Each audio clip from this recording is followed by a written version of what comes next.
अस्सलाम वालेकुम दोस्तों, तो की हाल चाल है। मेरा नाम वकार सियालकोटी aseel से। आज तुहानू नवे बच्चों का शौक कराने थाई बच्चे। ठीक है जी, वेखो बच्चे वलैती ने सारे। ठीक हो गया, मुर्गी भी नाल वलैती है, बच्चे भी वलैती ने। ठीक है,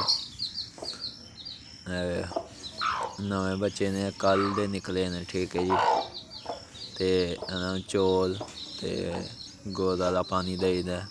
ठीक है जी, ते वैसे अंज वेखो मां तो मां ही होंदी, भाएं ओह् मुर्गी है, भाएं इंसान है, भाएं ओह् जेह्ड़ा मर्जी जानवर है, मां मां ही होंदी। वेख लो बच्चों नूं डैं फड़न ते अग्गों वड्ढन डई।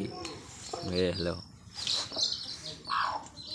और एह्दा जे प्यो इन्हां दा प्यो वेखना होया तो मैनूं कमेंट च जरूर दस्सेओ, मैं तुहानूं वीडियो बना के ओह्दी भी सेंड करांगा। ठीक है,